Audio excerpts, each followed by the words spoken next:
Good afternoon, everyone. Thank you so much for joining us for the January 2024 CASI Regional Quarterly Training. Um, as you saw when you entered, we are recording this session. The focus of this training is authorizers and charter school facilities. So before we get started, a few housekeeping notes. As I stated, this session is being recorded and will be emailed to all attendees as well as being placed on the CASI website. Please ensure that your microphones are muted and please place your questions into the chat and we will stop periodically to take questions and answer questions from the chat. All right, so as I said, we're starting on, this is CASI. Next slide, please. So let me start with quickly introductions. CASI is a collaboration amongst the California Charter Authorizing Professionals, or CCAP, and the Santa Clara County Office of Education, both of which are public charter school grant program subgrantees of the Charter Schools Division of the California Department of Education. I am Dr. Michelle Johnson, the Associate Director of the Charter Schools Department for the Santa Clara County Office of Education. I've been working in the charter space for almost 8 years here at the county, which monitors and oversees 21 charter schools and supports the 60 charter schools across Santa Clara County. We also have with us Dr. David Patterson, who has a broad range of charter experience. He has run a network of charter schools and served as the Director of Charter Schools for the Alameda County Office of Education. He is currently the board president at CCAP and a board member at the Placer County Office of Education. Tom Hutton is the executive director of CCAP and often jokes that he is a recovering school attorney.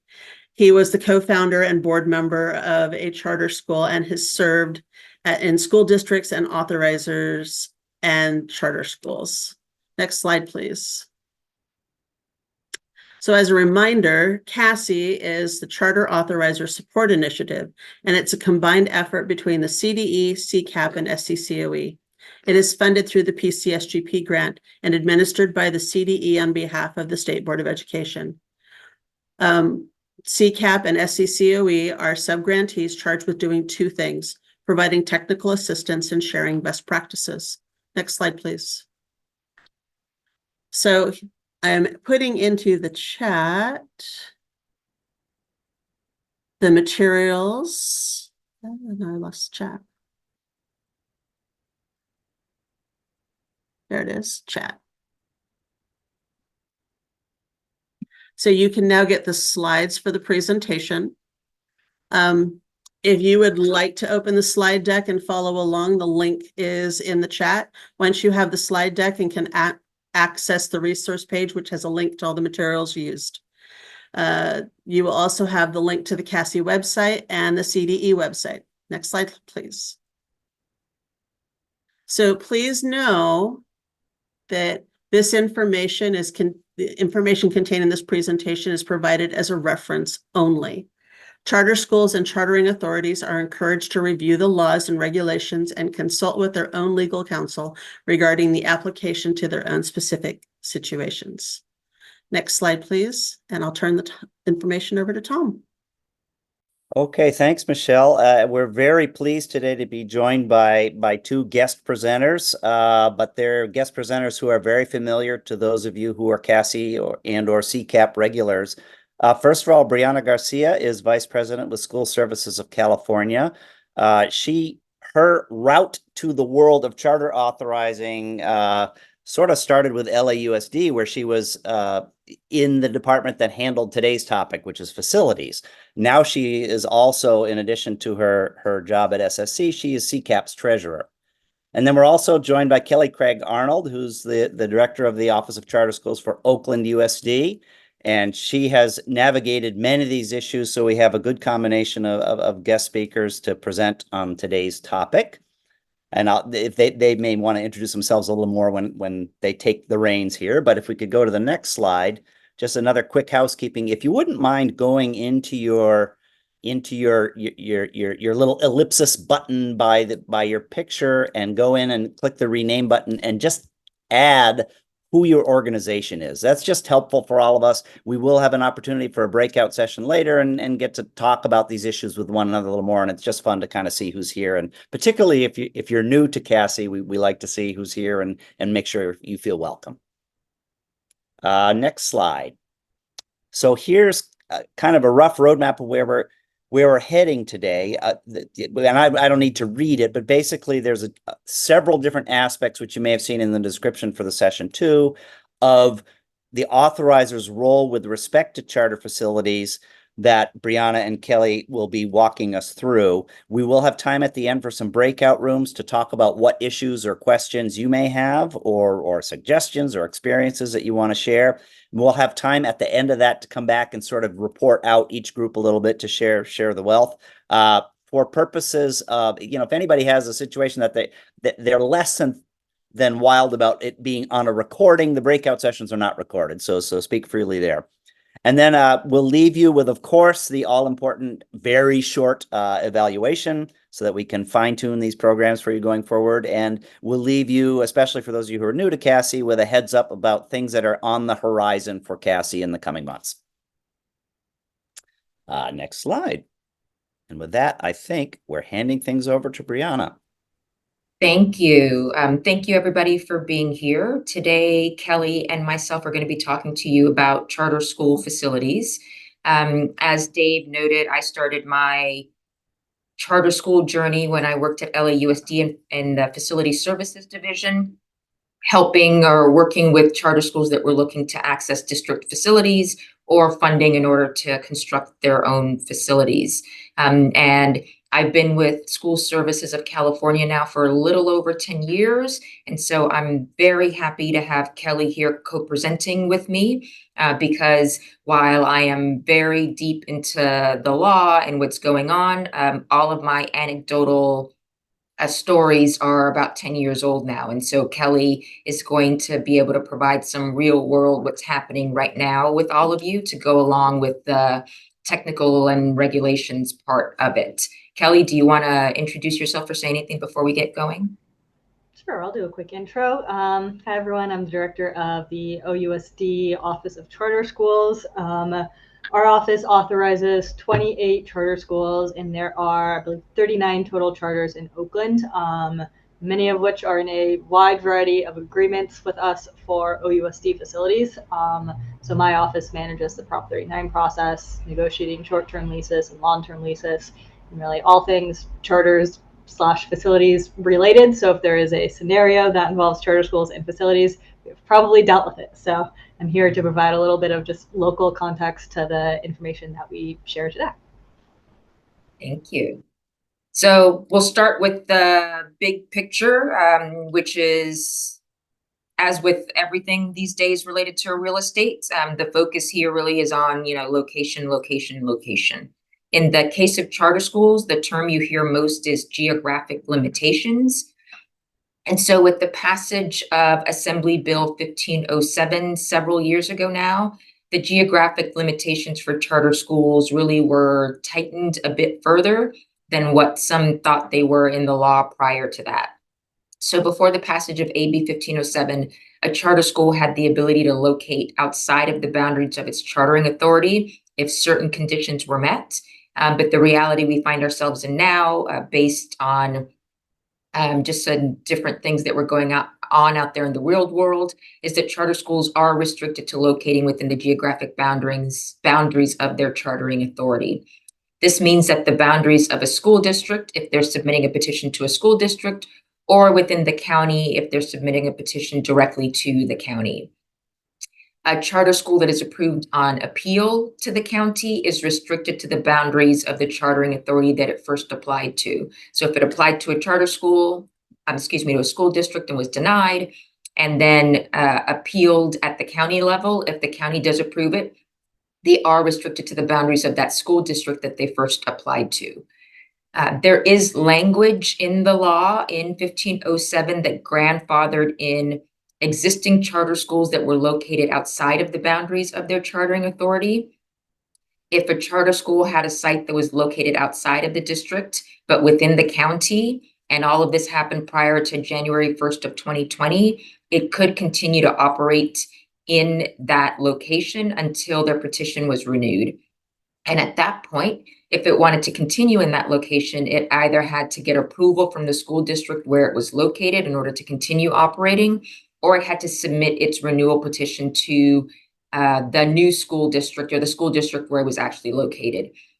And so there were a couple of years there where we had charter schools with resource centers and other locations that were really scrambling, trying to figure out if they were going to split into multiple little charter schools, apply to those different ones, pull all of those facilities back. And so there was an extension provided by the state board, all of this just trying to put it in place.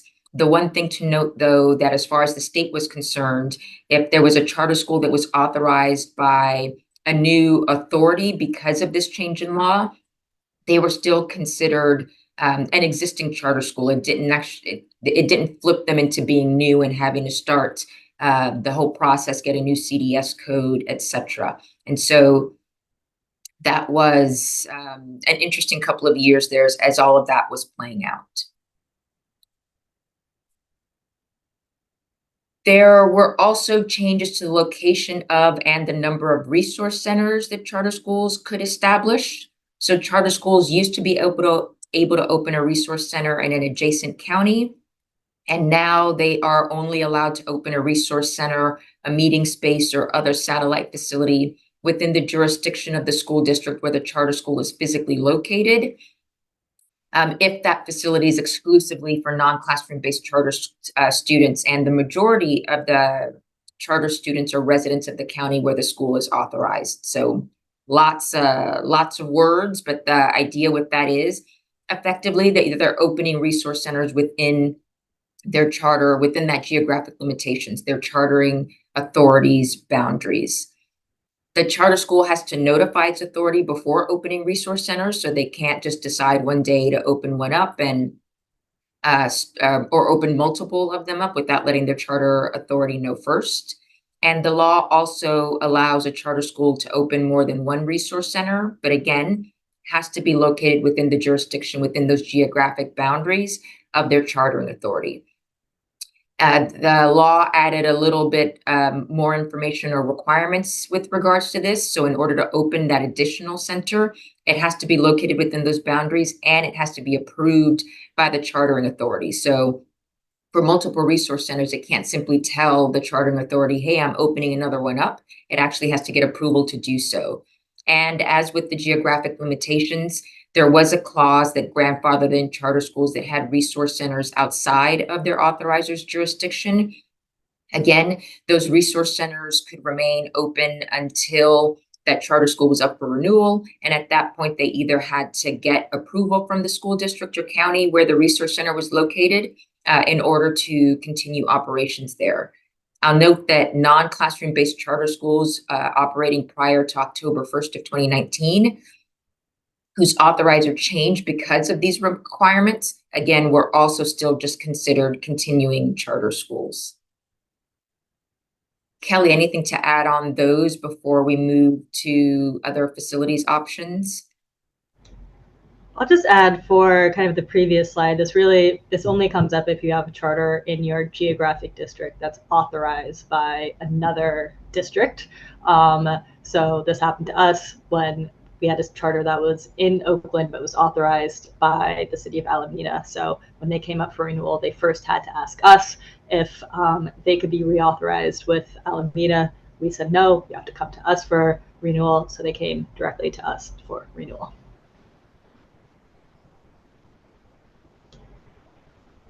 So charter schools, unlike school districts, in some respects sometimes have a little bit more of a difficult time finding facilities. And we are going to walk through the Proposition 39 process because that's the main way that charter schools access facilities. But we want to point out that there are other ways that charter schools can access them. They can get them through private resources, not just school districts. And that is actually one of the main ways that you see charter schools. You see them a lot in unconventional areas, for lack of a better word, areas that typically you wouldn't expect to find schools. whether I've seen them in industrial parks, in strip malls, commercial parks and areas. You do see them leasing spaces from churches and other nonprofits. And so there's a lot of different avenues where charter schools can, through those private sources, either buy land and build new facilities, buy existing facilities, or lease facilities. In addition to that, then they also have the ability to access facilities from a school district through the Proposition 39 process. Though we should note also that charter schools and school districts can collaborate to access district facilities outside of the Proposition 39 process. So it's not simply it's Prop 39 or nothing. Many a school district has negotiated with their charter schools for longer term leases, for spaces that aren't being utilized, et cetera, that are outside of that Proposition 39 process. There's a lot of ways to get creative outside of Prop 39, with kind of in lieu of Prop 39 options, both in the short term and long term, which I think we'll touch on a little bit later in the presentation. So we wanted to give you an overview when you're looking at a charter school, when you as an authorizer are looking at charter schools that are utilizing facilities that aren't on your properties and that they're private facilities.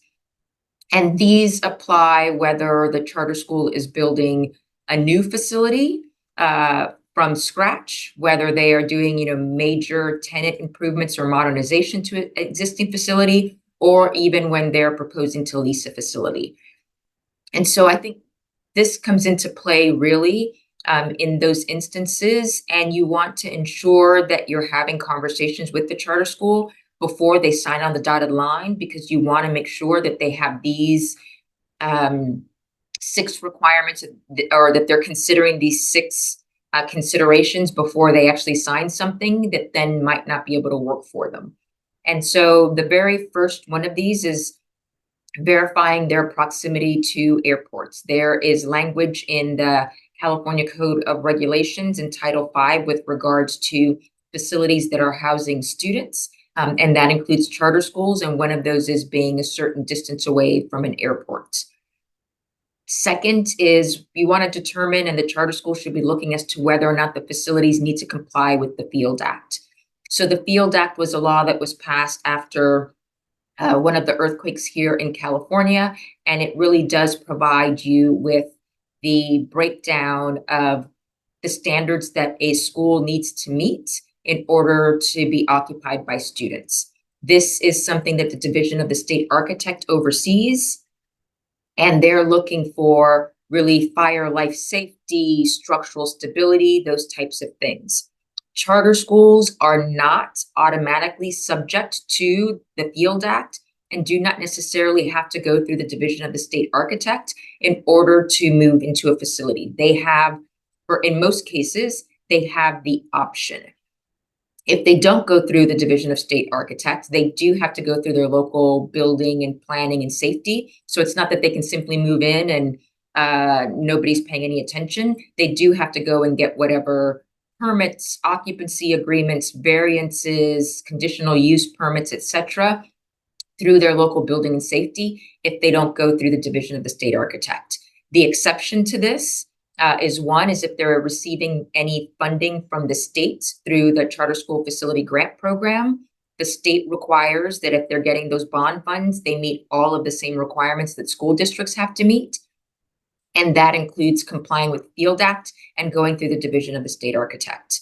I've also, when I was at LAUSD, as a condition of receiving the bond funds that LAUSD was sharing with charter schools, it also required the charter schools to follow all the same rules that the school district did, with that notion in mind that if something were to happen, the charter school were to leave the space, etc., then the school district could actually then still continue to use those facilities. And so that's the other place where you see it.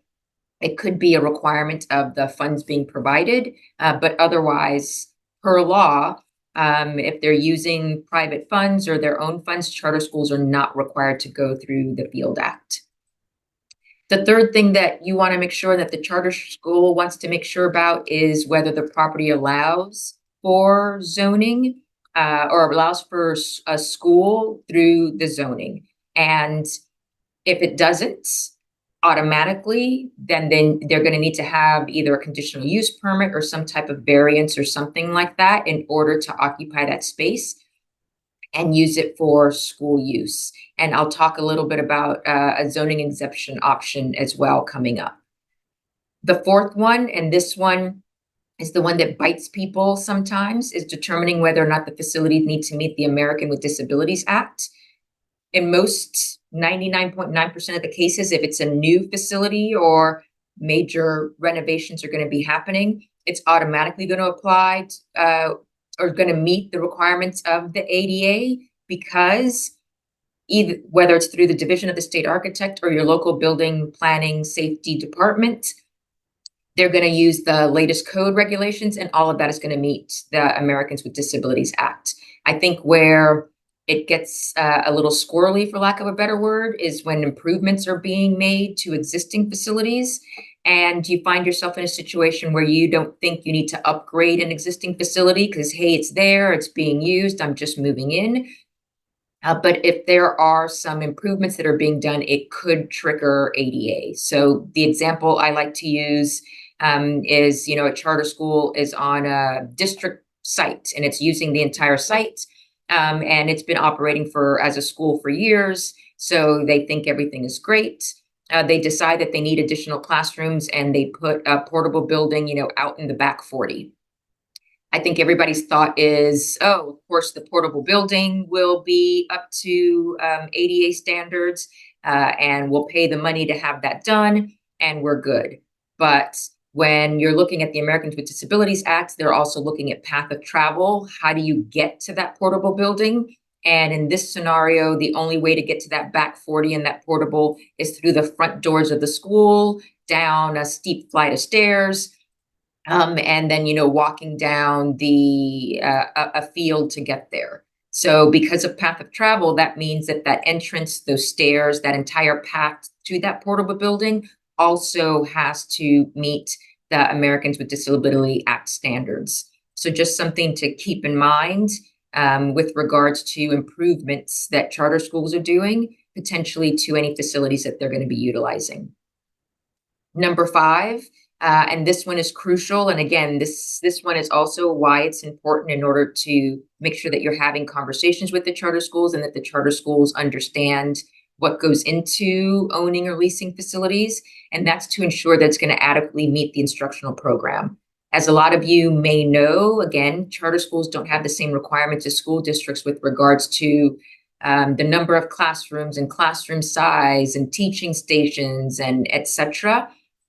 They have a great deal more leeway in that, but the facilities that they are utilizing should meet the program that's included in the charter school petition. So if you have a school that says, their focus is a culinary program and they're moving into a facility that doesn't have kitchen facilities, that should raise, an eyebrow.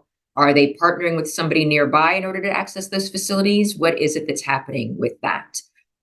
And the same is true with regards to ensuring the facilities meet the adequate, what the enrollment is currently and what it's projected to be at whatever their loading ratios are. You have a lot of charter schools that open their doors and they're increasing students, year by year by adding grades, or they have a long-term plan with regards to their growth. You don't want charter schools signing a lease for the next 10 years for space that's going to fit 100 kids when their charter petition says they plan on growing to 250 students, in the next 5 years.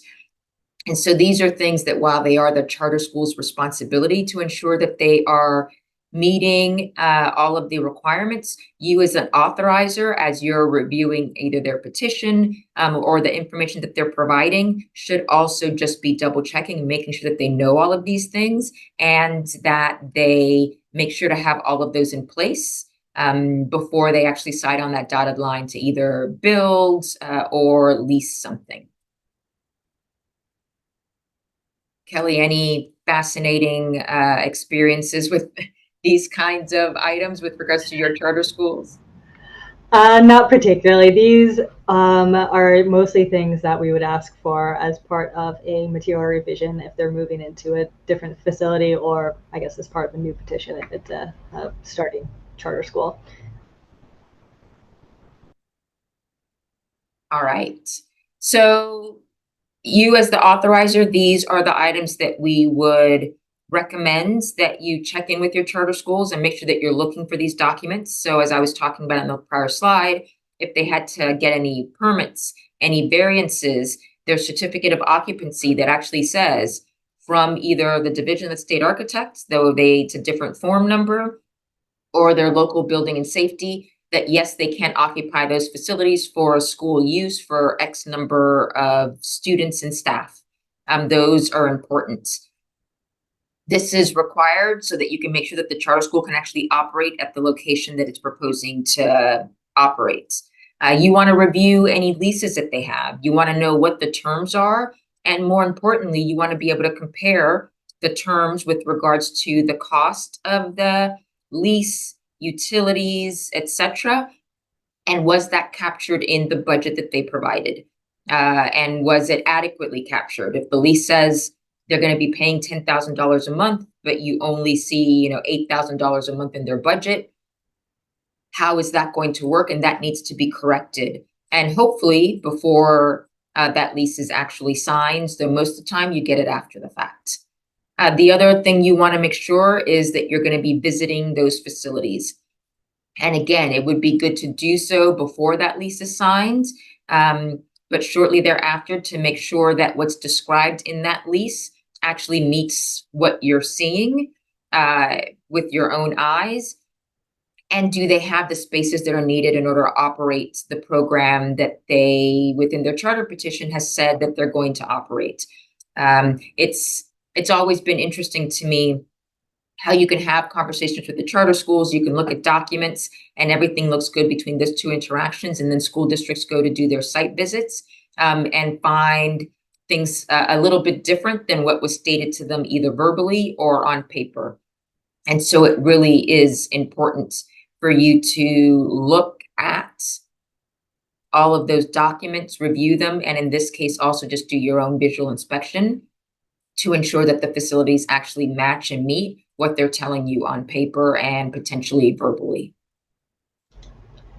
And for this documentation, we have all of our charters submit this information annually as part of our annual fall document collection through Epicenter.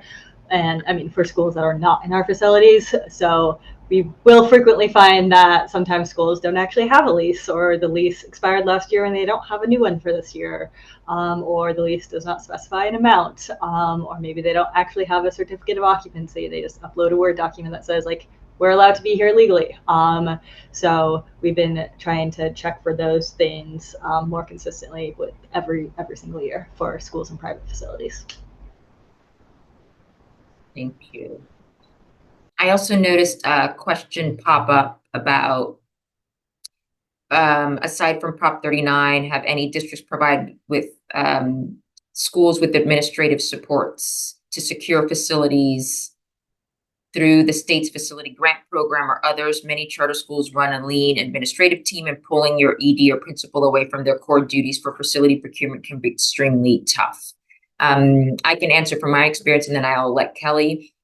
I know that's partly what I helped with at LAUSD. It was more of making sure that they were connected to and helping with the funding sources and how they can get the funding sources. In our case, LAUSD didn't actually do that work for the charter school, didn't go through and help with getting permits, etc. But if they were utilizing either district facilities or needed funding from the district in order to do some of the work, that's something, that portion of the interaction is something that we helped with. Kelly, does Oakland help with any of that at all? No, we just don't have the capacity for that. If it's district buildings, obviously we are definitely the go-between for anything related to district buildings, but not for any private facilities.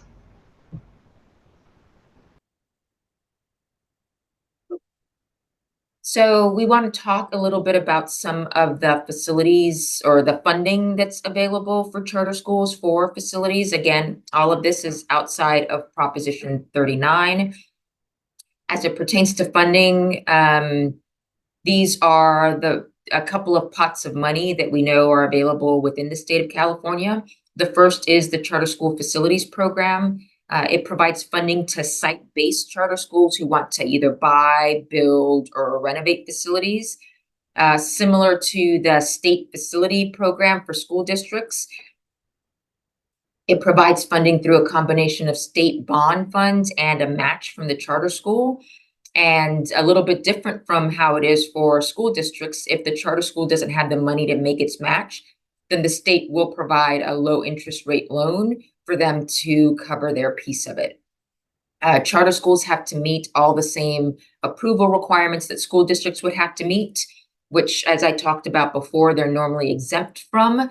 And that includes the division of the state architect. It includes payment of prevailing wage, because it is a use of public funds. And so for some charter schools, just the prevailing wage piece of it tips them over the amount of money that they necessarily had set aside. But again, they're getting at least a 50% match from the state. I also, in my experience at LAUSD Charter School Facilities Program, this is an avenue where a charter school and a school district can collaborate. And a charter school can use funds in order to actually improve district facilities and or other facilities. So, for example, we had a charter school that was actually going to be building on district property, that was going to be building their own facility on that property. And the school district put some money towards the actual building of the facility as well as the land. And so when it came time to apply for the Charter School Facilities Program, the state allowed it to count the monies that the district was putting into the project as part of the charter school's matching share. And that allowed them to actually get a higher allocation from the state, which helped to allow for the building of the facility. And so either that, or if a charter school is actually going to be building or improving district-owned facilities, these funds can be used for that as well. And so this is one area where it's not simply a, hey, give the charter school money so they could go out and build, or they can only get facilities under Proposition 39. This is an area with collaboration between the two entities, they could actually build or renovate their own facilities and potentially get a higher award from the state than they might have on their own if a district is also putting some money into the pot to help out with that. So this is one of those areas, as Kelly noted, where you could be a little bit creative. We've seen some really nice win-wins with this in Oakland. I think we have 4 or 5 schools and long-term leases through this. So the school will invest, between like 10 and 20 million into the district property in exchange for a long-term lease at a much lower annual rate than the Prop 39 rate, because they're paying back that loan to the state as well. So they are able to take a property that's in pretty bad shape that we would otherwise have to pay to renovate, and they're taking that on. So that's been a win in Oakland for sure. That's great. You said that and it made me think, another thing that we saw at LAUSD with regards to that being a win-win and being able to renovate those facilities is the fact that with our agreements, part of that was also they're waiving their rights to Proposition 39. And so you didn't have to worry about the charter school coming back, especially for that facility, year over year, or that they were going to be at that facility plus also getting Proposition 39 space. Part of that agreement for being part of that was they were waiving their rights to Proposition 39 for the term of that lease for that charter school. And particularly if they're a conversion charter school that's more or less entitled to stay at that site, it's particularly helpful. Nathaniel, I see your hand is raised. Yeah, thank you. I'm just trying to figure out more of a distinction between independent and dependent charters when it comes to the Charter School Facilities Program. So those charters that are in our facilities that we consider dependent, that we hire the principals for and everything, do they still qualify for the charter school facilities program? Can we partner with them on that? A little bit more information on there in that area would be helpful. I can't say I've ever seen anything in any of the program guidelines or documents with regards to that. And I would wager to guess it's because as far as the state is concerned, a charter is a charter. This definition of dependent versus independent was something that kind of came up locally and organically. And as far as the state is concerned, a charter school is its own, legal entity. They have their own CDS code. They get their own funding. They have to meet all of their own requirements, etc. And so I'd have to read those CSFP documents word for word, but I don't think I've ever seen that distinction because the state really doesn't make that distinction. Thank you.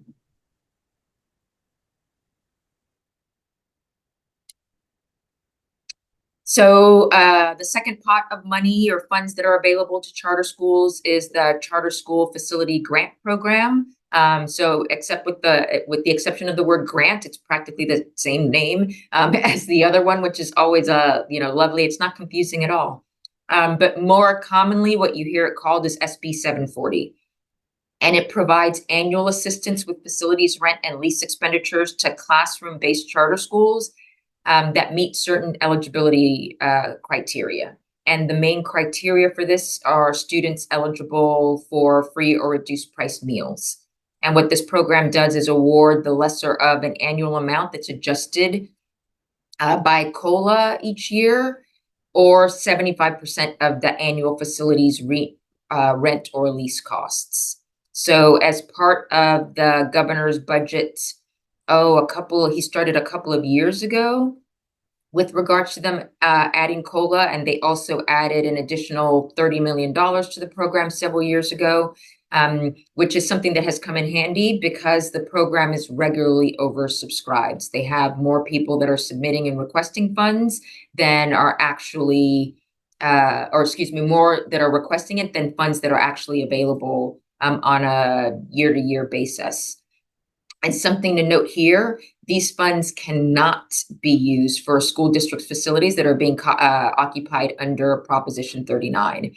And a question that we get, and this is one of those that I always say you need to talk to your attorney because it's convoluted and I know enough about it to be dangerous, is I know that there are charter schools that set up a separate nonprofit entity to buy or build a facility, and then the charter school leases the facility from that nonprofit entity.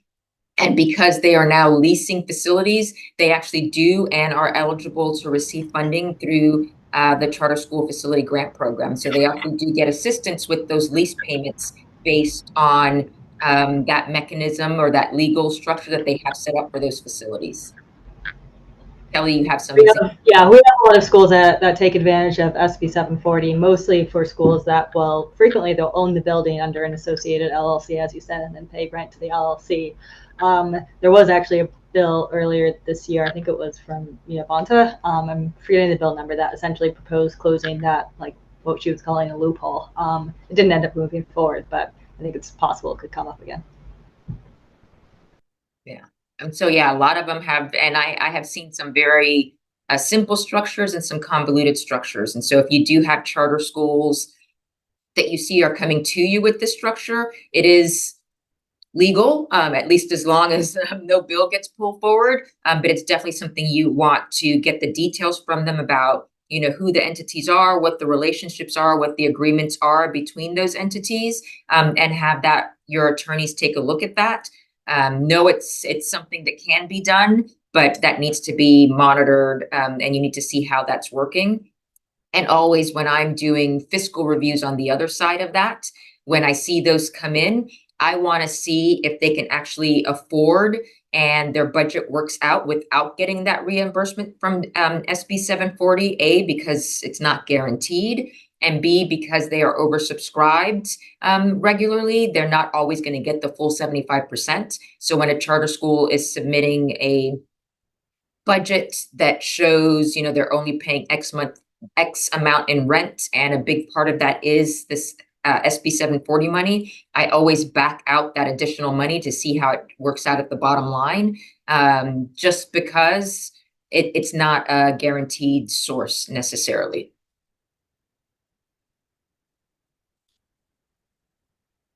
So other potential funding sources for charter schools. There are loans and bonds available through private banks and other public and private entities. There's a lot of different charter development organizations out there that help charter schools that are able to get those loans or issue bonds, etc., in order for charter schools to access them. So it's not as easy and as straightforward as it is for a school district to go out and put a general obligation bond on the ballot and get it approved by voters, and then they have that money. But they do have that option through a couple of other vehicles. As I mentioned, one of those is a charter development organization. There are several of them out there that assist charter schools with facility development, sometimes loaning the money, sometimes building the facilities and then leasing back. There are various ways. And then there are a number of school districts that actually do share their bonds and their parcel taxes with their charter schools. More times than not, it's written into the bond language that it's going to be shared. In other cases, it's not, but the school districts do so.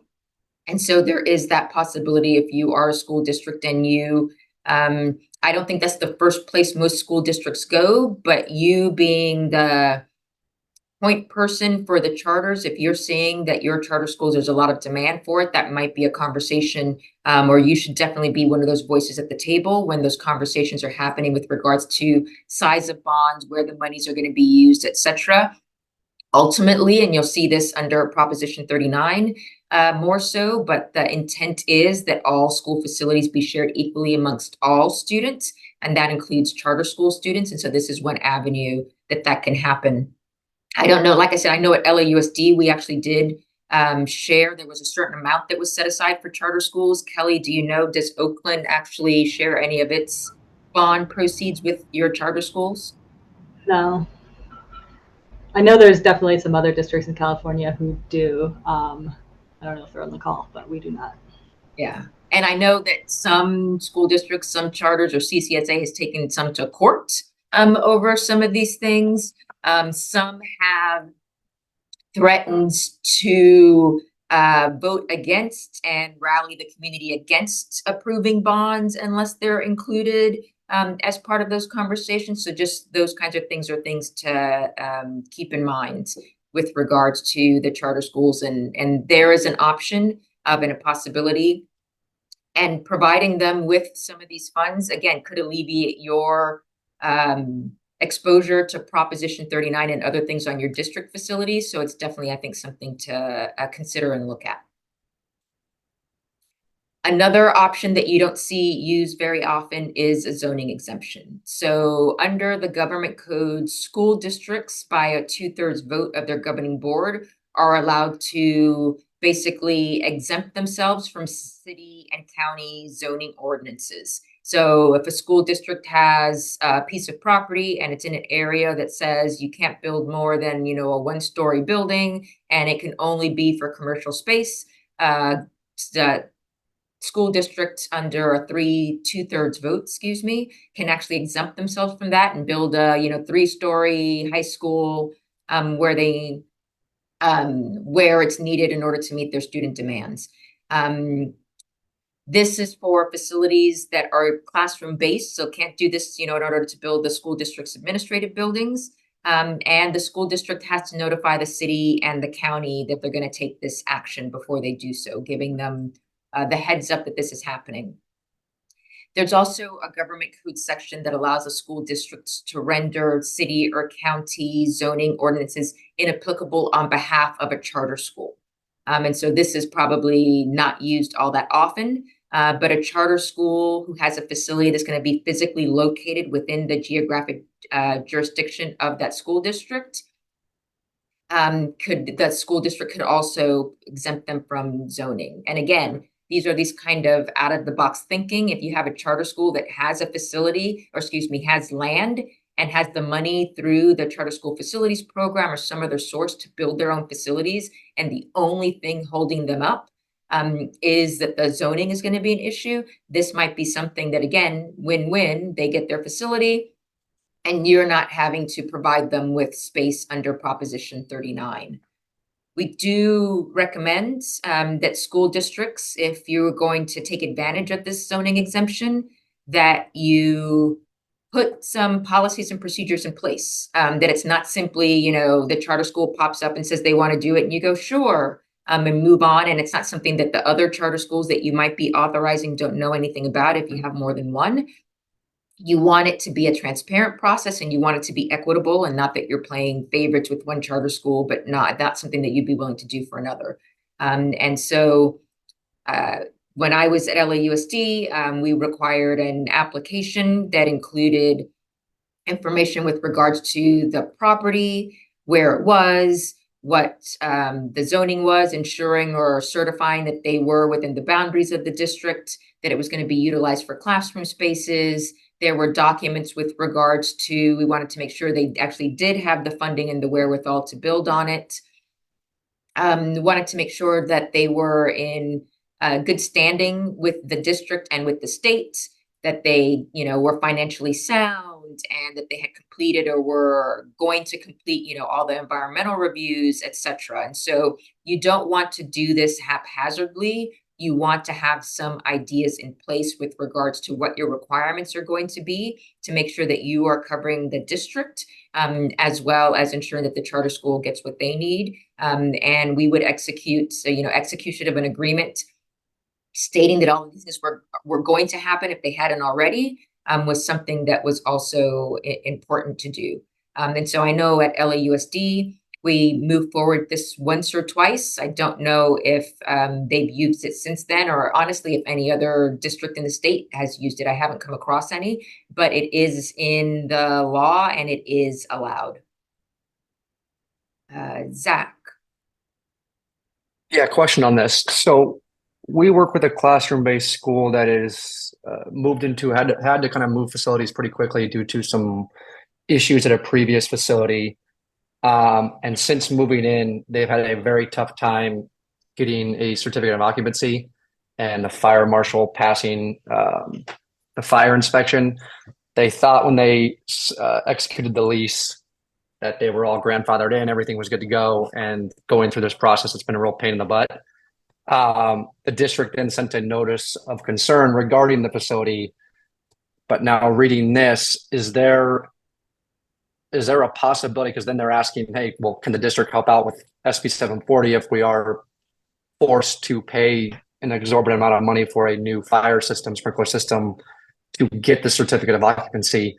Could the school and the district come to some sort of agreement with some sort of a zoning exemption to kind of help both sides out there, or is that too much of a stretch? I think those are two different things. The zoning exemption is for, you know, land base. Again, this is a commercial area that doesn't allow schools. The zoning exemption could allow school to go there. This is an area that, you know, only allows one-story buildings or 100-foot setback from the street or those kinds of things. A zoning exemption could make those go away. That will not stop the fire marshal from requiring those kind of fire life safety items. And so that's something that is going to be a requirement no matter what. With regards to the school district helping under SB 740, it really wouldn't, in that case, it's not the district, it's just putting those, that application into the state if they have to move into another facility. Could the district enter into an agreement to help them out with those rent payments? There's nothing that stops them from doing that. Again, if I were the school district, I would definitely, if we were to enter into something like that, it would definitely be based on, okay, you're waiving your rights to Prop 39 or some other thing to make sure so that the district isn't putting out money to help with facilities, but then they're going to come back to the district for space as well. But there's nothing in the law that precludes the district and the charter school from entering into an agreement for, you know, any other thing. I know we had a charter school one time who had a facility, they couldn't afford to get furniture for it. And in lieu of Prop 39, we entered into an agreement to provide them with furniture. And so there's definitely creative ways, but yeah, that will not solve the fire department or fire marshal problem, I'm afraid. No problem. Thank you so much. Mhm.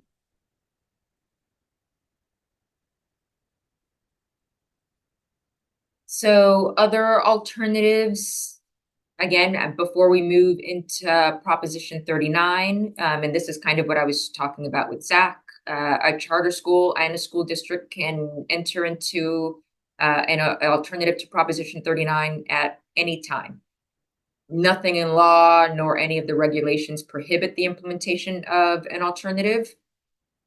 And there's the example that I was just mentioning with regards to providing, furniture, or funding in lieu of the rental amount that the charter school would be paying elsewhere, et cetera, in order to, in lieu of Proposition 39 facilities. Establishing a matching grant program. Again, at LAUSD, we decided to provide bond funds to charter schools, and there was a kind of an RFP process that the charter schools had to submit and put in order to access those funds, because we had a number of charter schools that were interested in them. And our intent was to provide, almost like the state does, to provide a match so that the charter school had some of their own funding and some from the district in order to be able to build their facilities. And so this is that area where you can be creative.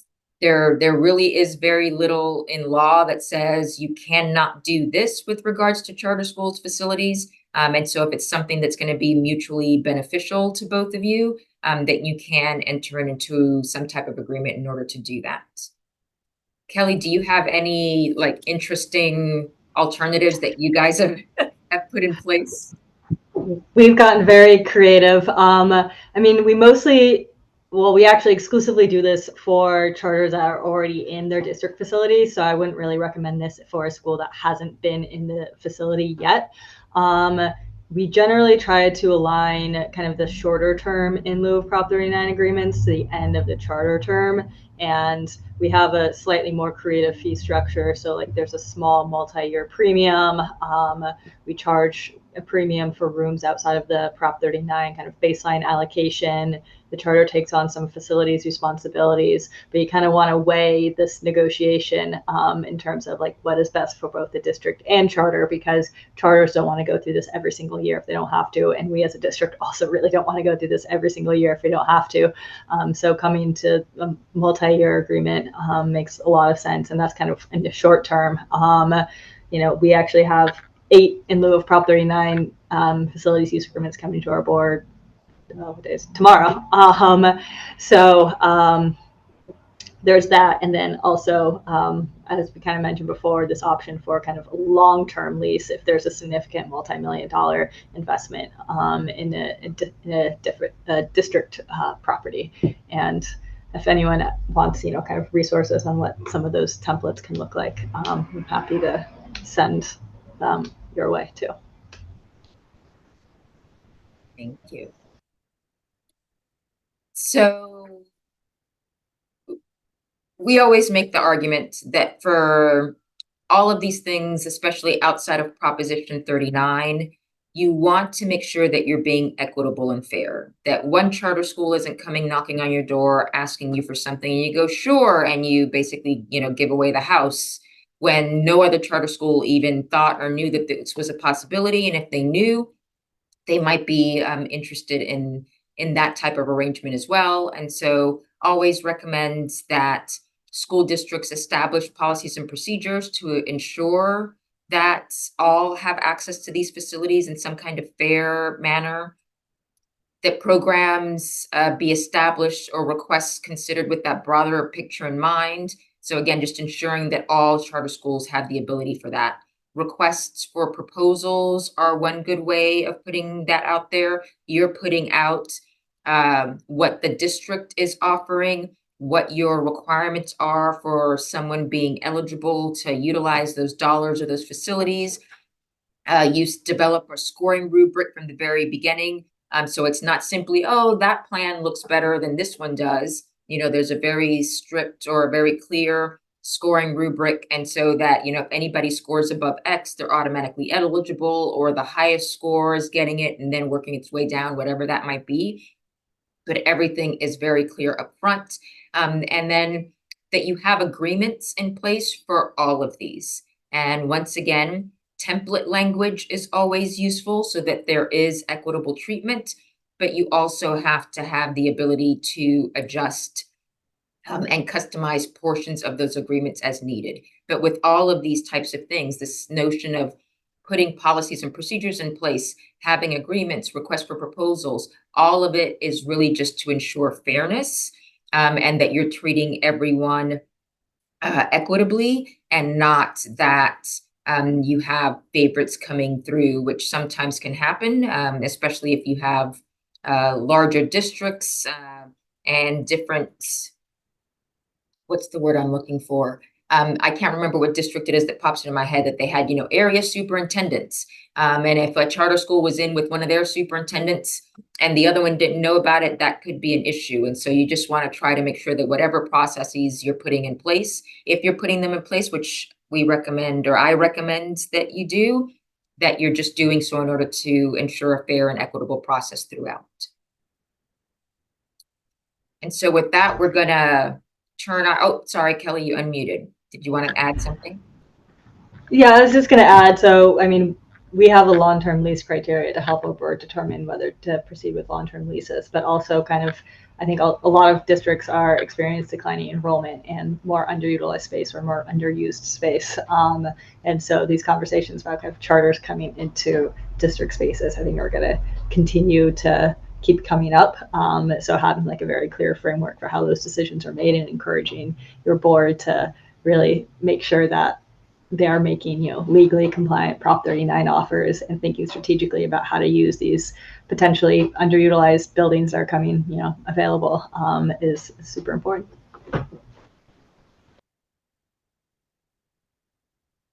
So turning to Prop 39, Proposition 39 is based on two premises: that public school facilities should be shared fairly among all public school students, including charter school students, and that charter school students are entitled to reasonable access to safe and secure facilities.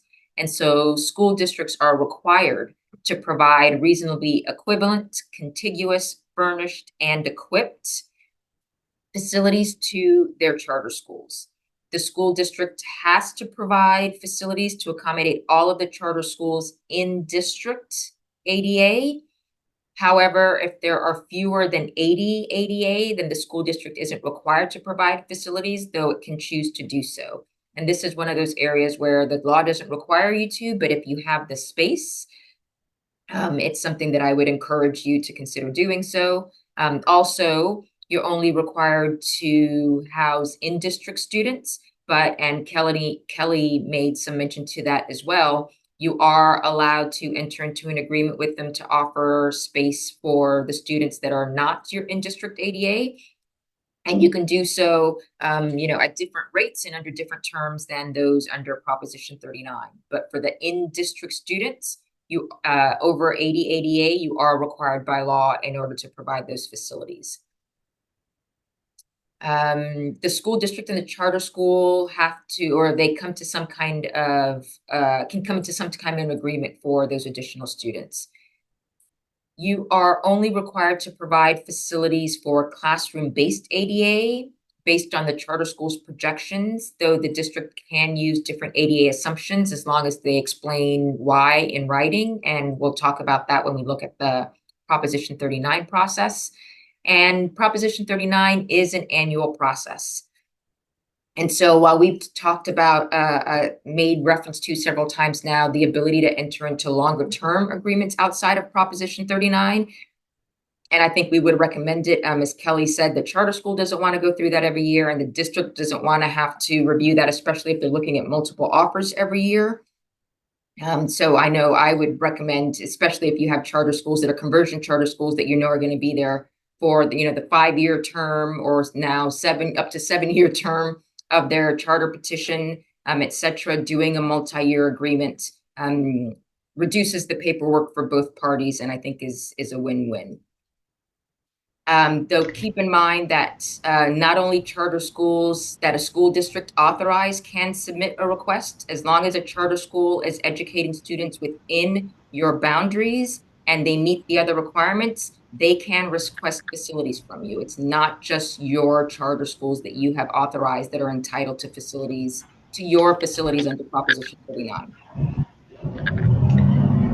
And we don't get much into the super technical details on Prop 39 here today, but I do want to emphasize that the implementing regs for Prop 39 are very, very, very specific in some ways. For example, the classroom entitlement methodology, and really vague in other ways, like how to select the actual facilities being offered. So it's both a very technical and data heavy process while also being a very political process. But overall, this kind of standard of reasonable equivalence is what rules the whole Prop 39 process. Yeah, and while I was working at LAUSD, CCSA actually sued LAUSD for how they were allocating the schools. And as with many things, when the law is a little bit vague, then the courts step in and make some things a little clearer. And that was one of those areas where through that lawsuit, there was a little bit more definition placed around what school districts have to utilize in order to determine the ratio of the allocation to charter schools for schools, what facilities had to be considered and what classrooms had to be considered as available or to be using in that larger calculation for what they were providing equivalently to charter schools, et cetera.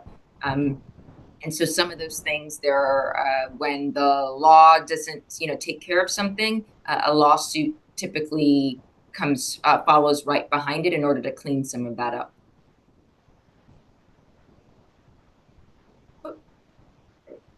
So as I previously noted, classroom-based charter schools serving at least 80 in-district students can request facilities under Proposition 39. Also, new or proposed charter schools that are not yet operating, but are proposing to open in the following year can also request facilities under Proposition 39. In that case, the charter school has to have identified at least 80 in-district students that are meaningfully interested in enrolling in the charter school. And look at those, the signatures and the information that they provide and make sure that those names actually include 80, age-appropriate students, getting, parents with toddlers signing up saying they're interested for, a charter school that's 9 through 12 isn't really, they may be meaningfully, but it's going to be several years down the line before they're taking part of that. And so you want to make sure that you're looking at those kinds of things. For those charter schools that are proposing to be a charter under your district and are submitting for Proposition 39 in advance, it has to have submitted its charter petition by November 1st. That's the same date that the Proposition 39 requests are due, and the petition has to be approved by March 15th of the year before they actually need that space. And so for the next year, the charter school would then submit that Proposition 39 requests in order to be approved. And so they're always doing things just a little bit in advance. So as a school district, you're going through for a big chunk of that Proposition 39 process that we're about to cover, with a charter school that you haven't authorized yet. But you will know before you make those final offers whether or not the charter school has been authorized before you move forward with that. So this is the Proposition 39 process. As Kelly noted, the law, there's some things that are very, very detailed, and this is one of them. The law is a very prescribed process with regards to Proposition 39, and these steps are in the California Code of Regulations, starting with Section 11969.2, but this specific month by month is in 11969.9. This gives you the overview. It's a 7-month process that starts in November of one school year and ends in May of the following school year. And so starting with November 1st, a charter school has to submit its requests. And they are going to state that, they're looking for 150 seats for their, K through 6 program. They're letting you know the general area or sometimes even the school that they'd like to be located on. They're providing information about their instructional program. They're providing their enrollment projections, all of those things, and putting in that request by November 1st. Then you have 1 month later, the district has that month in order to review and respond to the charter school's ADA projections. So if a school district gets a Proposition 39 request from a charter school and it says we need seats for 500 kids, and in the last 3 years they've never gotten over 250, and the information that they submitted for their enrollment projections, you're looking at them going, based on everything we know and their track record, et cetera, that doesn't seem reasonable. We think it makes more sense for it to be 300 students. You're providing, as a district, you're providing that to the charter school in writing. If you do not object or provide a different projection back to the charter school, then you are obligated to provide the charter school with the facilities based on the projections that they submitted.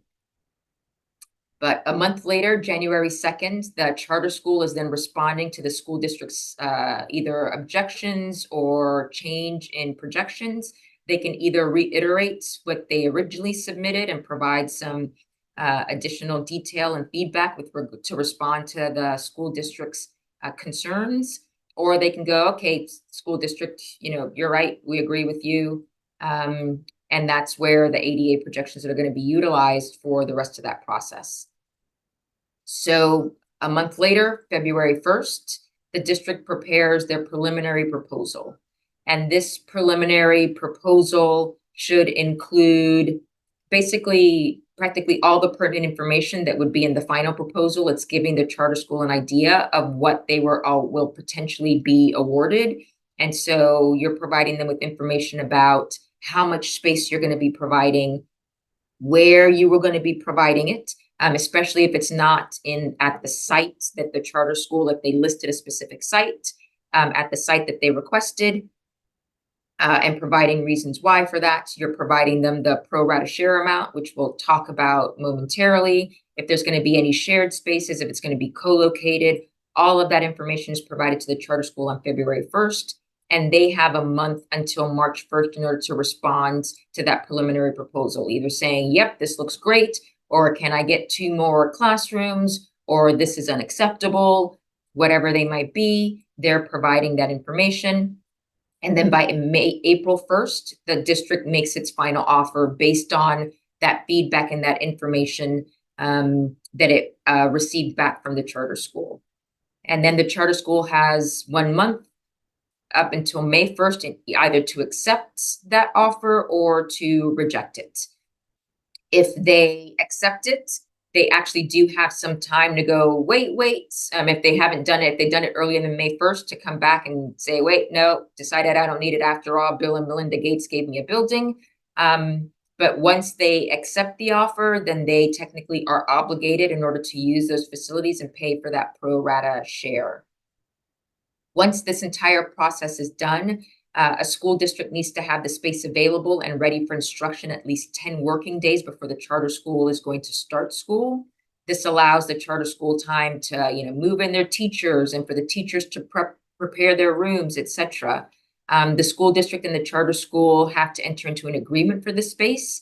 And we always recommend that it is a separate agreement from your charter petition or other MOU that you might have that's talking about other, operational items, because typically the Proposition 39 process is an annual process, and you don't want to have to amend your MOU or other charter petition documents every year because of Proposition 39.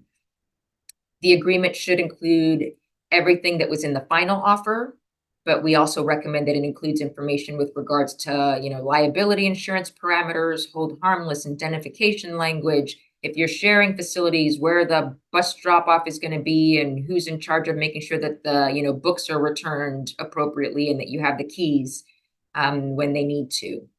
So you want to just spell all of those things out. And it becomes more critical if you're co-locating. And then lastly, the charter school is required to report their actual ADA to the school district whenever it reports it to the state. And this comes into play if you start talking about potentially over-allocated space and penalties that the school district is allowed to charge for over-allocated space. We found that it's definitely possible to streamline some of this work because these are pretty tight timelines by being really proactive with your charters. So monitor whose lease is ending at the end of this year, who you anticipate applying to Prop 39 and talking to them early. So in previous years, we've had to do a lot of projection objections, which are due December 1st because charters were projecting like crazy increases that just didn't match reality. This year, we were really proactive with talking to our charters about, okay, these are the 10 things we look for when we're looking at your enrollment projections. You know, if you have more than a 15% increase in your kindergarten enrollment between like last year and this year, we might be objecting to that. So we were able to get out in front of some of the typical problems that we see so that charters, when they submitted their applications on November 1st, they were submitting something that we didn't have to object to. And kind of similarly with the other steps in the process.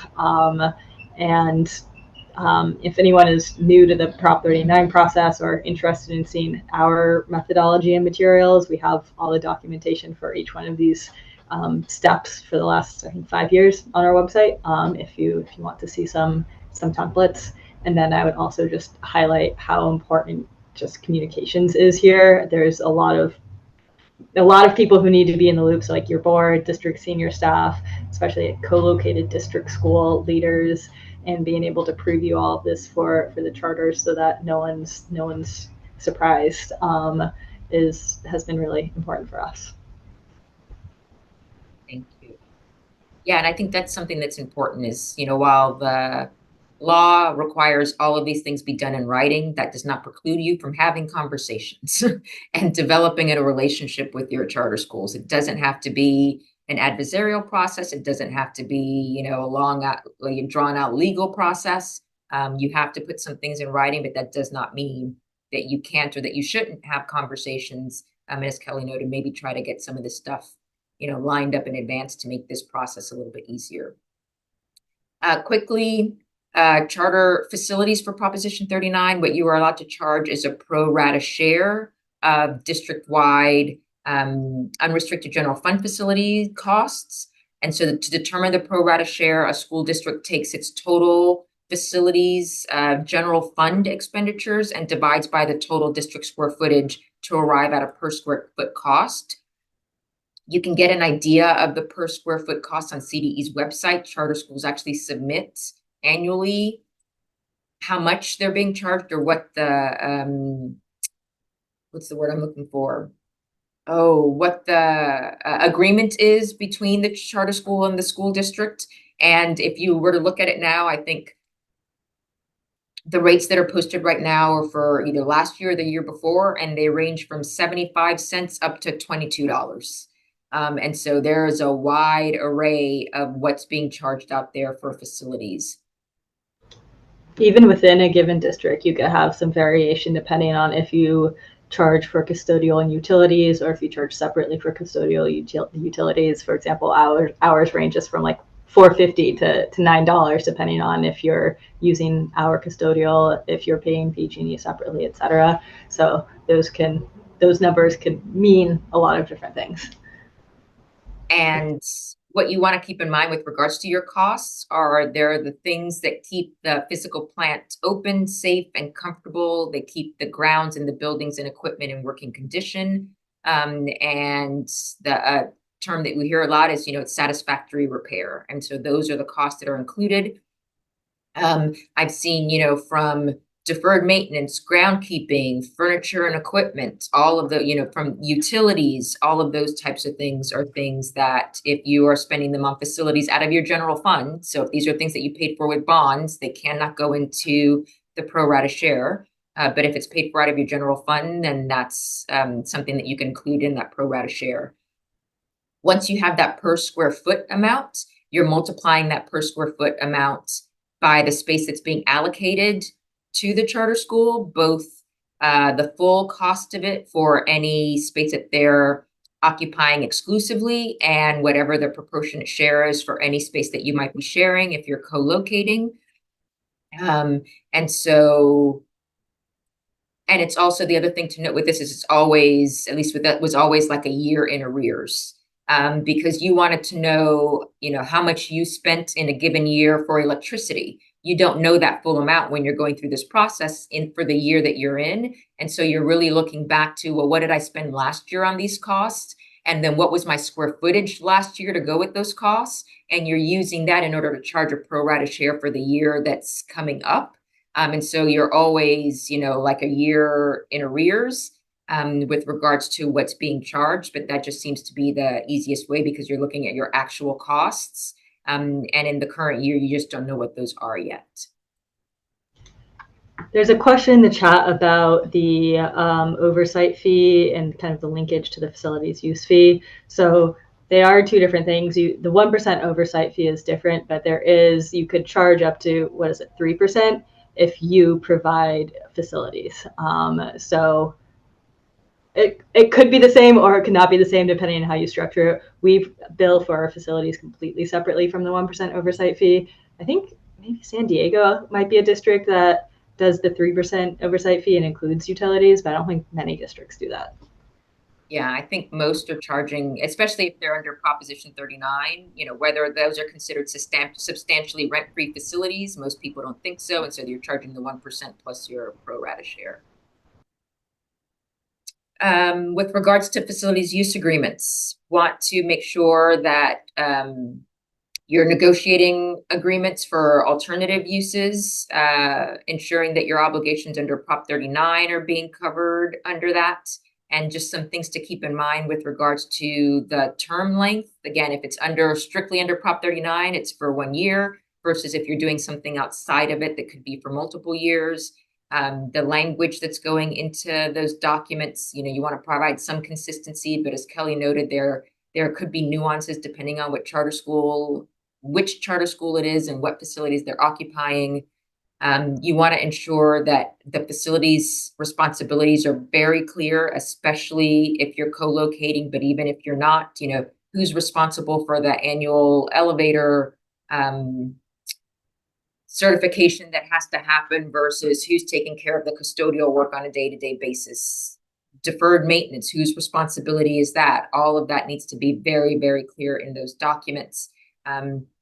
I always argued, and what we did at LAUSD was if it was something that was dealing with the long-term, I'm going to say health, for lack of a better word, for facilities, then it was something that the district kept because ultimately they were our facilities. But depending on if it was a charter school that was on a long-term lease, then they were managing or handling their own, M&O work and custodial. If it was a co-location, then the district handled that because we couldn't have a school site that was, district union workers cleaning part of it and a private contractor cleaning another part of it. And so those are all those little nuances that you really have to figure out. And then, as Kelly noted, also just that price structure and what the differences might be there. And even if all of these things are all negotiable, but I definitely encourage everyone to have a system so that there's consistency from lease to lease and also year to year. Like I've seen some of our older leases that I've just inherited that are all over the place, and some we're responsible for fire and life safety and some we aren't. And that makes it especially hard for like buildings and grounds to keep track of what they are or not responsible for. So really like being methodical about what is included in like shorter term leases and what is included or not included in longer term leases. So it can be consistent. And then lastly, we just wanted to touch on school closures and those impacts for facilities. When a charter school closes, whether it's voluntarily, whether you don't renew the charter, or whether you're actually going through revocation, there are some responsibilities that have to make sure that everything's, buttoned up and tied up after the fact. There are many of them that have absolutely nothing to do with facilities, making sure that the student records are being transferred and those types of things. But on the facilities piece of it, it's really about those assets and liabilities and ensuring that any remaining fund balances that they had to do with facilities, grant balances, any potential debts, especially if a charter school built their own and got some kind of loan or is doing it through a lease. How is all of that being handled? It should be spelled out in the charter school petition. One of the requirements of the petition is that the closure procedures be included. But this is where, you know, I was about to use a metaphor and I was like, nope, I'm going to get that wrong. The rubber meets the road, I think, is how I have that right. Is when you actually have to go through this process. And again, it is the charter school's responsibility in order to work through and deal with all of these things. But you know, as well as anybody else, that the district is likely the one with the deeper pockets. And so if somebody is feeling wronged, there's some liability, et cetera, they're not just going to come after the charter school, they're going to come after you as well. And so you want to make sure that you have a clear procedure and process in place with the charter school, and that it's done, you know, methodically, that it's following law, and that you make sure that any types of claims or that those assets are disposed of as was clearly, hopefully delineated in the original documents that first put that debt or that encumbrance in place. We learned a lot when the rubber hit the road on this one for us. I think oftentimes the closure procedures in charter petitions are pretty minimal. So we learned a lot about, you know, what we should include in future years. And then one thing I would also recommend is like move out and move in walkthrough. So it's very clear, like when they acquire the facility, what is being checked for, and then when they move out, what is being checked for, and what costs might be incurred based on that move out walkthrough. This is one of those areas that gets, it's just like you when you rent an apartment. You go see it, they mark everything. You want to make sure that you're not held responsible for something that somebody else did before you got there.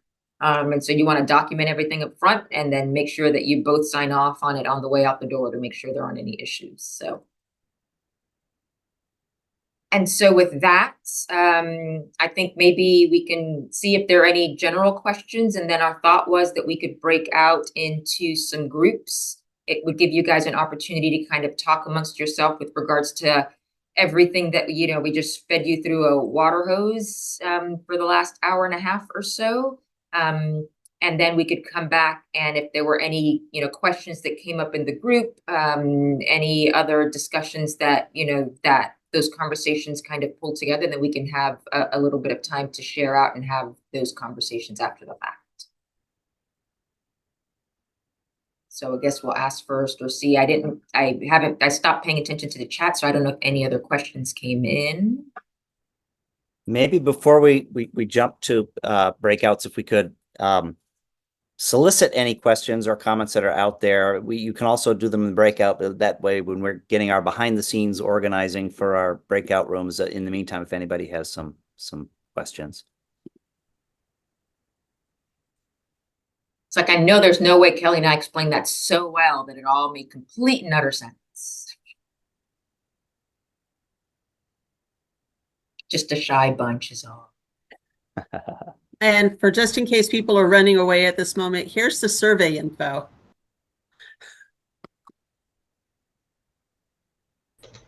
I saw another question about the 2% fee. So we did kind of address this one. So there's the 1% oversight fee, and that's completely unrelated to the facilities use fee. But if you do provide, I forget the exact language, it's like substantial facilities or something, you could charge a 3% fee instead of the 1% fee, but not charge for facilities, which is a more rare option in California, it seems. I would be curious, the way that they phrased that question, whoever, I think it was Douglas, you say the 2% of ADA use for facility as if it's a thing. So I'm assuming that's something your district is doing. Would you mind explaining that a little bit? Sure. And I'm not part of a district. I'm a consultant supporting several different districts from a oversight perspective. But just looking at various lease arrangements and agreements, some districts have, I think in order to keep things simple, essentially look at, I think it was the law that originally came out, charter law, that talked about the 1% administrative fee, and then offering facilities that would be extended to 3%. So that additional 2% really kind of accounting for the lease space or the facility space. And I realize it's it's not super clear, and you do need to have these facilities agreements and all that. But I was just wondering if coming up with a lease arrangement that is essentially higher than that sort of 2% allowance, what's the linkage there? Is there any best practice? Or is it really kind of just up to the authorizing district? Yeah, I've seen it all over the place throughout the state, and I always just point people back to that. If they're doing it if you're talking about the oversight fee, I think the law is very clear with regards to that, with that 1 to 3%. If you're looking at just some kind of arrangement outside of that with regards to facilities, then that's an interesting concept of using 2% of ADA as a proxy. I hadn't seen that before. But the only thing in law is with regards to what can be charged as, pro rata share under Prop 39. And with regards to oversight, it's the 1% or up to 3% if you're providing substantially rent-free facilities. We did look into this a few years ago, and we compared the 2% rate versus the Prop 39 rate to see which one would be higher. And usually the Prop 39 rate is higher. So we decided to keep doing the Prop 39 rate, but it might be worth doing some at least rough math to see where you would land. I would imagine it's getting, that might still be true given declining enrollment. I can speak a little bit to this. I'm going to speak kind of generally because we're recording, but and some of the stuff is not out there in the world yet, but this is definitely something we're discussing with our council. We have quite a number of schools, and frankly, the billing, the work involved in making sure we are accurately calculating that pro rata is potentially leading to it being just incorrect on a year-to-year basis. And so if we can find a way to get agreements with our schools on a percentage calculation, it allows them to budget much more effectively, which is what many of them want. And for us, yes, it may end up being slightly a decreased amount on paper, but in actuality, when it comes down to what we're actually able to bill and collect when we're like doing this calculation that goes up and down constantly, is the difference is minimal. And from our capacity, if we consider what it does to our capacity to actually implement, and if we consider what we charge ourselves for our time, like the difference is minimal. But I guess more to come in a couple weeks. I'll have more info on that. But if anyone wants to talk through it in the non-recorded sessions, I'm happy to do so.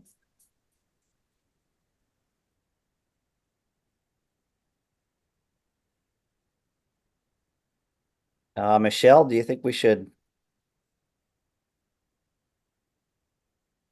Where's Michelle? There you go. Hope you're muted, Michelle. Shall we head to our breakouts and? Absolutely. We can, let's run to the breakouts. Let's spend about 12 minutes in breakouts, and then we will come back and share out afterwards. So we'll see you guys on the flip side. Welcome back, everyone. So let's start with room 1. What did you guys talk about? Well, let me do a quick overview. I don't know how much time, but Amanda helped continue our conversation about the use of the 2% versus a Prop 39 approach. And, she's got 13 of her 15 schools in district facilities. It was also good that our colleague from Chris from San Francisco, who is both a county and a district, was able to explain that they use facility agreements a lot. And he helped emphasize that I think was also highlighted by another colleague who actually works more directly with the charter schools, the need for something simpler and something more predictable. Amanda, Chris, anyone else want to add to that quick summary?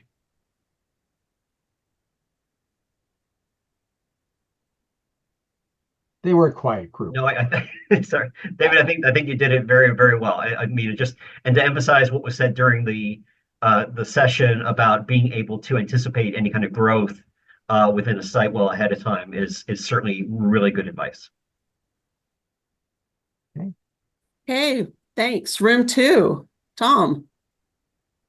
We touched a little bit on sort of facilities when it comes to non-classroom based. So for resource centers or alternative places where there's seat time for students who are in a non-classroom based, explored that a little bit.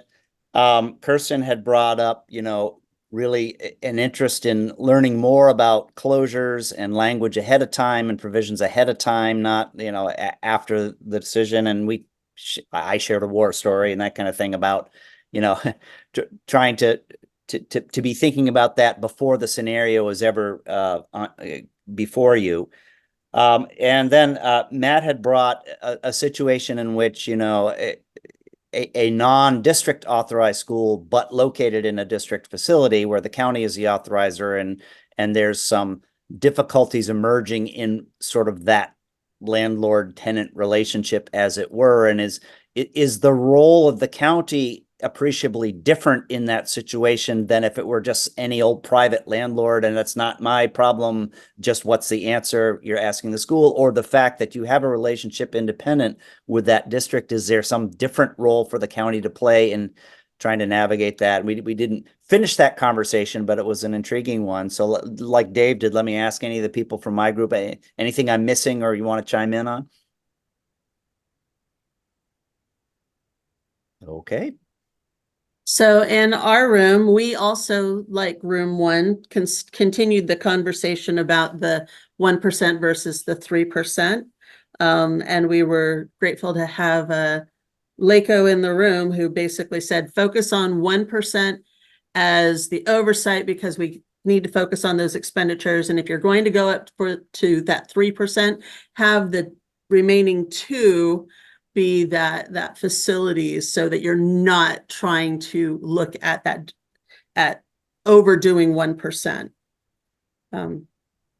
We also talked about looking at the initial petition with regards to facilities and knowing what that facility is going to look like, because it may have an impact on budget.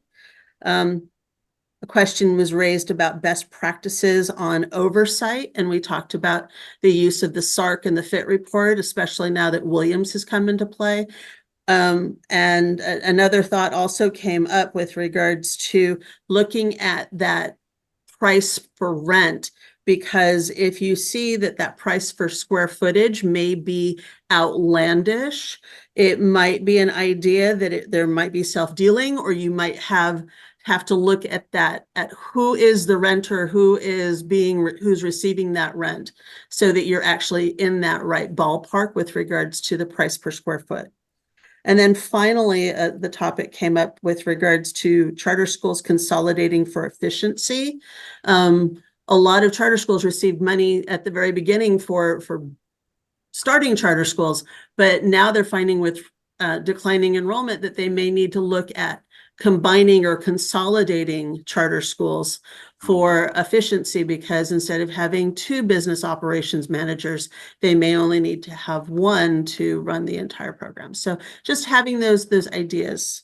Did I miss anything from my room, or other comments that I should have touched on? Okay. So we are now at the very end, and can we share the slides one more time, Brianna, so that we can get those final slides back up? Yeah, perfect. Thank you so much.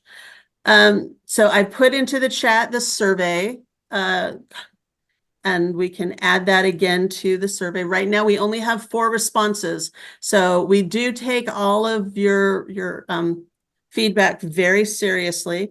So please very much give us your survey responses. Next slide, please. Cassie is here for you. If you like what you've heard and like what you're seeing, we want to make sure that we get you information. So next slide. We do have a Cassie listserv. We also have our website. You can get to us via our email address. We try and respond as quickly as possible. Next slide. We also have our monthly charter chats. In fact, our next one is going to be next Wednesday. So please come and hang out with us again. Next slide, please. We have our monthly regional meetings. And so if you want to sign up for our next one, which will be happening in April, we're going to be talking about renewals. We don't have, I believe the date is the 19th of April, and you'll have more information coming on that one. Next slide, please. There are also other local trainings that we are providing. And if you are interested in getting additional support, we can come to you and provide that one-on-one or those individual trainings as needed. Next slide. And I'm going to turn this over to Tom so that he can talk all about the CCAP conference. Well, sure. And those of you who participate in the charter chats have heard it before, but I'll just a reminder and information for those who haven't. The annual Charter Authorizers Conference is June 18 to 21 at Irvine. The registrations are live. They're coming in. We love to see that. Hotel bookings we had to actually add some hotel rooms because one night sold out already. So that's nice. Cassie will be a strong presence at the conference as usual. We will have our pre-conference, our 101, which is again split into 2 half days. So if you're drinking from the fire hose or you have colleagues or friends who need the 101 maybe more than you do, it's a little bit more bite size. And again, we will be looking at helping out with that hotel night in between the 2 nights. So stay tuned for more information on that. So last year we reimbursed for some authorizers on that to make it more accessible. If you would love to share your expertise, the call for presenters is up. I'm happy to say we have our first proposal in already. Somebody's way ahead of schedule. So if you have an idea for sharing expertise with your colleagues, and I particularly tell this group because we say very clearly in our call for proposals that we prioritize presentations that include an authorizer co-presenter. So there's other people who are experts in our field. We heard from Brianna today, but it's nice when we can pair them with an authorizer as well. And you can find that all on that website, which I'll also share in the chat. All right. So yeah, well, go ahead, Michelle. You take us home. all right. So here's how you can contact CCAP. And next slide is how you can contact SCCOE. And finally, bottom line is you're not alone. We are here to help. So please ask questions, talk to us, let us know what we can do to help you. And thank you very much. We're going to give you the gift of time of 9 extra minutes. Yep. Woohoo. Thanks, everybody. And thanks again to Brianna and Kelly. And if you haven't done the survey, please sign in. Thank you very much to Brianna and Kelly. You guys were awesome.